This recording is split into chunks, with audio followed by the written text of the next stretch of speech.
The thing that we really need to be paying attention to and worrying about is our immediate problems that we have to solve for, combined with the concern that we have for the long-term future. All right. I just read a report that said that over 60%,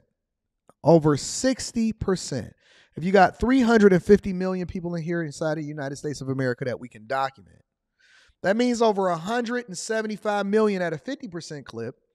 And if you want to add an additional 10%, then that would be an additional 35 million people. So over 200, if my mental math is correct, forgive me if my mental math is not correct, over 230 million, wait, 165 million, 175 million combined with another 35 million. That's 210 million people. Over 210 million people in the United States of America, if you're just counting the entire population, right? 60% of people, it didn't say 60% of working adults, it says 60% of people are living paycheck to paycheck. Shout out to J Ben. Now, I don't know if they want to modify that for the context, but basically over half of all people that are working inside of the United States of America, we know for a fact it's at least 175 million people, are living paycheck to paycheck.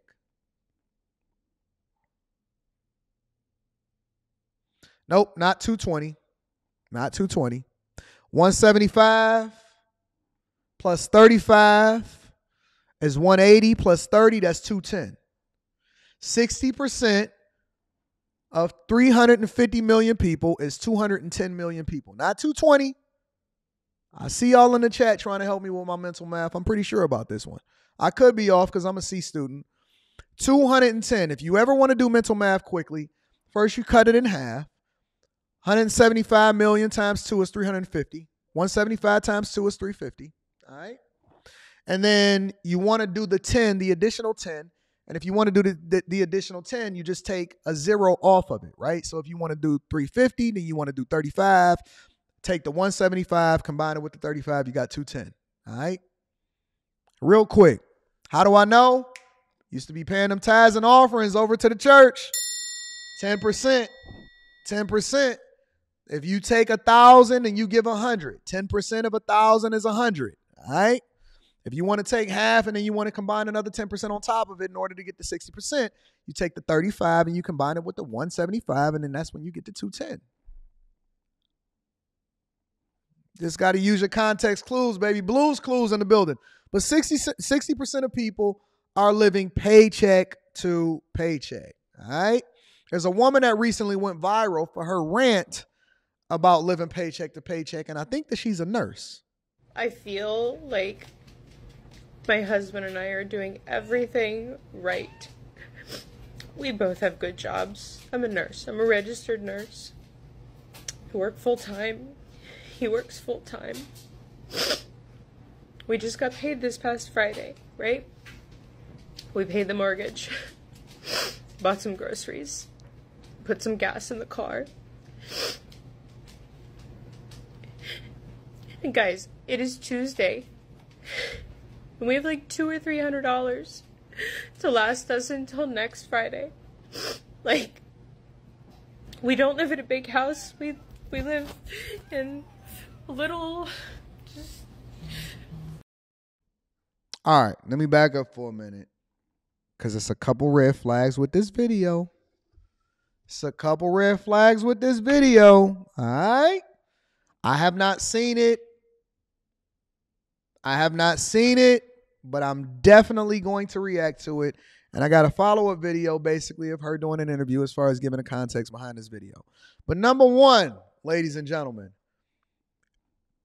the first rule of manhood is you do not allow for your woman to cry on TikTok or the internet. The first rule of manhood, I don't care what is happening, do not, under any circumstances, you fix it, you figure it out, you come together, you have your come to Jesus moment, y'all lower your lifestyle, whatever you got to do. But the first thing that you do not do as a man is you do not have your woman out here crying on TikTok and the internet, going viral, talking about how y'all ain't got no money. I don't know if it's just a black culture thing. I don't know if it's just the Anton Daniels thing. I don't know if it's just my family and how we learn to have a conversation and to operate within the masculinity of our households. But under no circumstance do you get on the internet. I don't care if it's X, formerly known as Twitter. I don't care if it's Instagram. I don't care if it's TikTok, and certainly not YouTube. You do not get on the internet. Do not let your girl get on the internet and start talking about your financial situation in a negative way. That is bad. Under no circumstance do you do it. That's number one. Number two, the house didn't look that small to me. The house did not look that small to me. I don't know if it's just me, but let me rewind it just a little bit. Like, we don't live in a big house. We live in a little... I see big screen TVs. I see open plan concept. We don't even get to see the other parts of it. Lights on in the house that you're not even necessarily using. Looking like you got a full refrigerator. You paid all of your bills and you got some additional money to last you over into the next week. You winning. You winning. I'm not really sure. Am I off? Or have we become too... No. Just asking a question. Am I off? Or have we become too spoiled? Because first of all, nobody forced you to have children. Why do y'all think that you deserve anything other than the circumstances that you put yourself into? So you turned your camera on TikTok. You embarrassed your husband. You showed your big ass house that very few people can afford probably. You got a full refrigerator, all of your bills is paid, and you have additional to last you over the next week. And you going viral for talking about how you can't afford to live. Okay, let me continue. And you got a good career. You a nurse. And both of y'all working full time and one person ain't laid off. Maybe I'm just coming from an environment where I was raised where it was a little bit different, but we gonna go. Little ranch. It's 1,100 square feet. 3 bedrooms, 1 bath. Us and our 2 kids. Everybody got their own bedroom too? You know we have bunk beds. Don't worry about it. Let me see the rest of the video. Like, I don't know what to do. Like, I'm in school full time. I work full time. No, y'all want it to be equal. He works more than full time. He works overtime every week. Go get it. Hey, you know it's bad out here when the chicks ain't wearing no makeup and they get on TikTok and their hair is frizzy at the top. I don't know what to do. I'm so stressed out. This isn't how it's supposed to be. You know, growing up we were told, you know, go to college, get a degree, work to support your family. So what's the problem? Here we are. Okay. So she did an interview apparently adding context. And so she decided to put on her headband again, a new headband.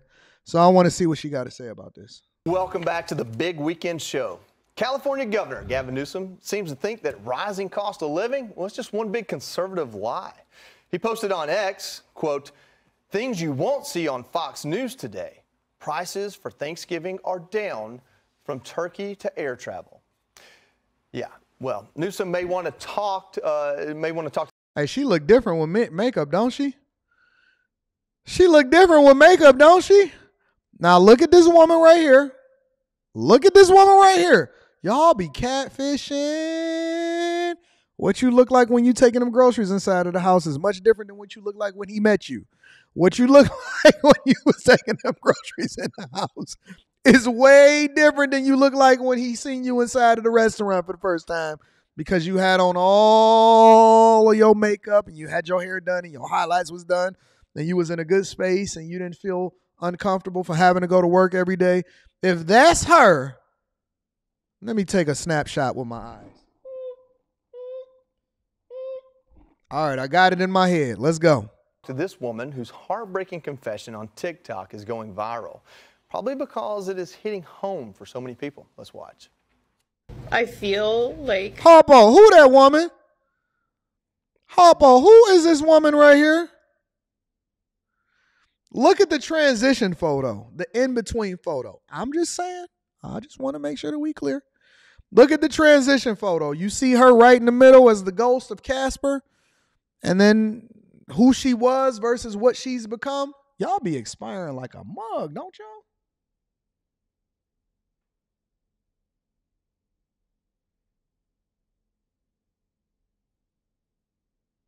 Y'all be expiring like a mug. Feel like my husband and I are doing everything right.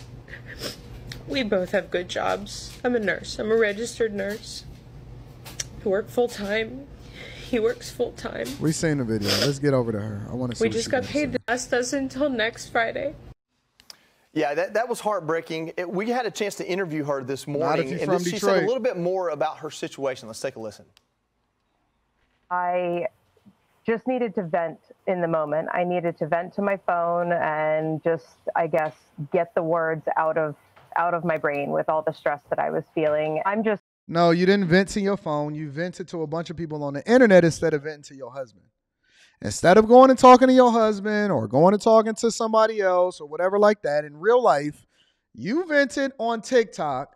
And so now, here we go. Winter is here. You wanted to emasculate your husband by talking about how y'all broke. Okay, cool.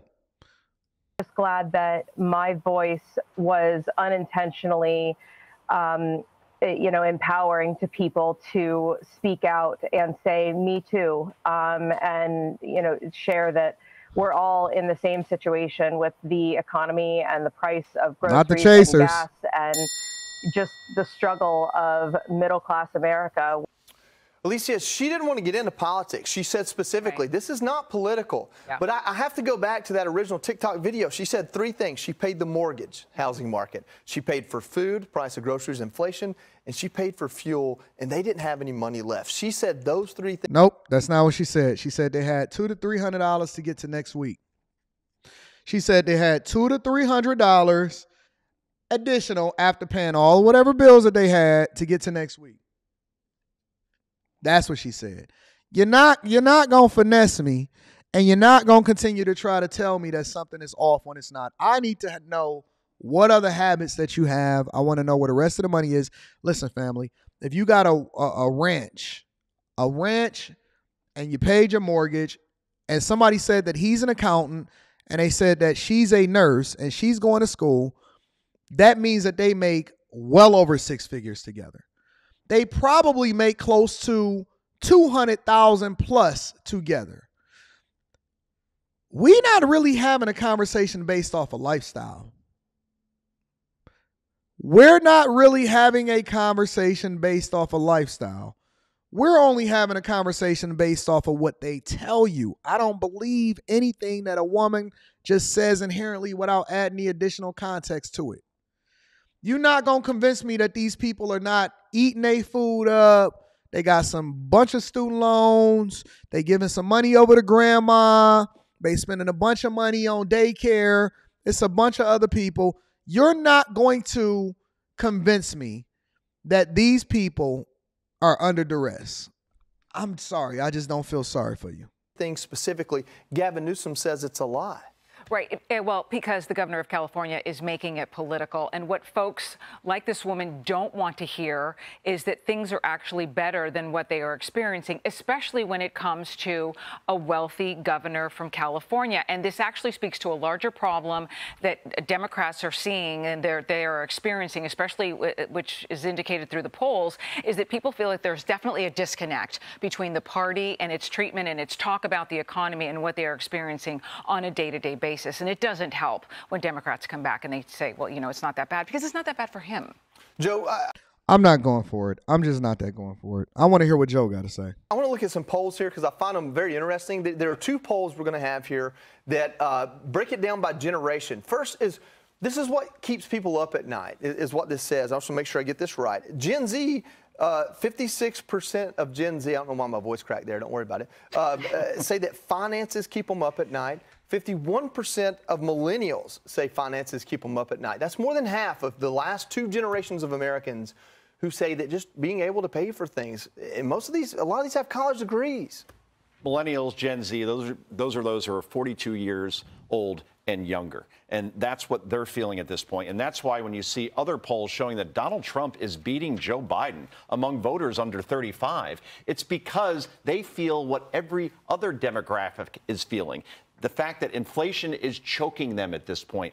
2/3 of Americans right now, guys, can't afford one $500 emergency. I believe his lifestyle is the problem for the most part. I believe that lifestyle is the problem for the most part. I do think that the government recklessly spends. I don't like the way that they've structured the budget. I don't like it that we support multiple wars. I don't like that these cities are allocating resources in order to help migrants instead of helping the people that's in the United States of America. I don't like the fact that the border was just open for people to come in. But the reality is, I think that for most people, is lifestyle. Everybody feel like they got to have a car that they financing. Everybody feels as though they got to go and show up and keep up with the Joneses. You got to go and take trips, BBLs, taking chicks out to these restaurants or whatever. Okay, well, then if everybody ain't got no money, then where's all of the money coming from? And why is the holiday season popping? Why everybody got Christmas presents under the tree and we got debt skyrocketing? And why everybody going out there and complaining about? Because when the money was flowing, when they was giving y'all all of them stimmy checks, I seen a whole lot of people talking about how they get into the bag. Now this is saying over 210 million people is living paycheck to paycheck. Something got to give. To be continued tomorrow, ladies and gentlemen.